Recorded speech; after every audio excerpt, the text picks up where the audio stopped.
মোদী কেন্দ্ৰৰ নৰেন্দ্ৰ মোদী ডাঙৰীয়া নেতৃত্বাধীন চৰকাৰখনে যিধৰণে ৰাইজক বিভ্ৰান্ত কৰি আহিছে, ঠিক একে সময়তে অতি চিন্তাৰ কাৰণ হৈ পৰিছে আমাৰ চৰকাৰখন 61 লাখ টকাৰ ধাৰত পৰি গৈছে।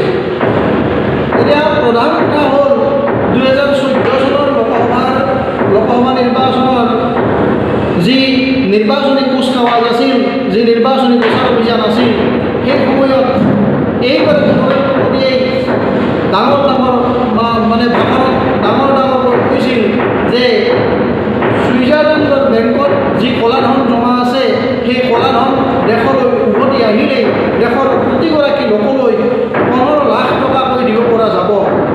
যদি সেই যি প্ৰতিশ্ৰুতি দিছিল, সেই প্ৰতিশ্ৰুতি ৰক্ষা কৰাহেঁতেন আজি দেশখন 161 লাখ টকাৰ ঋণত সুত যাবলগীয়া নহ'লহেঁতেন। এতিয়া সেই যে প্ৰতিশ্ৰুতি দিছিল, নিৰ্বাচনী প্ৰতিশ্ৰুতি নৰেন্দ্ৰ মোদী ডাঙৰীয়াই যে 15 লাখ টকাকৈ প্ৰতিগৰাকী জনতাৰ প্ৰতিগৰাকী লোকৰ হাতলৈ, দেশৰ প্ৰতিগৰাকী লোকৰ হাতলৈ যাব, কিন্তু আজি 10 বছৰ হওঁতেই আমি এতিয়া দেখিবলৈ পাইছোঁ দেশৰ প্ৰতিগৰাকী নিৰীহ জনতাৰ ওপৰত ঋণৰ বোজা পৰিছে 1,40,000 টকাকৈ। এই কথাটো অতি চিন্তনীয় কথা। এই কথাবিলাকৰ পৰা যাতে মানুহক মানে মনোসংযোগ বিভ্ৰান্ত কৰিব পাৰি, মনোসংযোগ আঁতৰাই ৰাখিব পাৰি, তাৰ বাবে এই যি ধৰ্মৰ দাবানল এক সৃষ্টি কৰি সাম্প্ৰদায়িক যাতে এক বিষবস্ত্ৰ ৰোপণ কৰি কেন্দ্ৰৰ যিখন নৰেন্দ্ৰ মোদী নেতৃত্বাধীন যিখন চৰকাৰ আছে, সেই চৰকাৰখনে এই বিজেপি দলটোৱে যাতে পুনৰবাৰ ক্ষমতাত অধিষ্ঠিত হ'ব পাৰে, তাৰ বাবেহে কেৱল কুচকাৱাজ ৰচনা কৰিছে। ই অতি নিন্দনীয় কথা।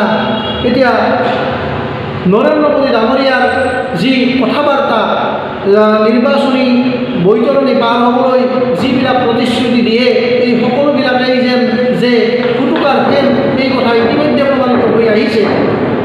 এতিয়া কথা হ'ল দেশৰ পূৰ্বৰ 14গৰাকী প্ৰধানমন্ত্ৰীক চেট পেলাই নৰেন্দ্ৰ মোদী ডাঙৰীয়াই এই 161 লাখ টকাৰ ঋণৰ যি বজা, এই বজা ঋণ লোৱাৰ ক্ষেত্ৰত অভিলেখ সৃষ্টি কৰিছে। এই ক্ষেত্ৰত দেশৰ জনতাক বিশেষভাৱে মানে আমাৰ যি খাদ্য, আমাৰ যি বাসস্থান, আমাৰ যি পৰিশ্ৰম, এইবিলাক কথা বাৰ্তাৰ ওপৰত ৰাইজক বিশেষভাৱে মনোসংযোগ কৰিবলৈ মই নলবাৰী জিলা তৃণমূল কংগ্ৰেছৰ ফালৰ পৰা আহ্বান জনাইছোঁ। ধৰ্মৰ নামত কেৱল বিভ্ৰান্তিৰ সৃষ্টি কৰি এই যে আমাৰ মাজতে যি ঐক্যতা আছিল, সেই ঐক্যতাক ভাঙন আনিবলৈ বিজেপিয়ে যি ধৰণে উঠি পৰি লাগিছে, এই কাৰ্যক আগন্তুক লোকসভা নিৰ্বাচনত ভোটৰ জৰিয়তে প্ৰতিহত কৰিবলৈ, ভোটৰ জৰিয়তে যোগ্য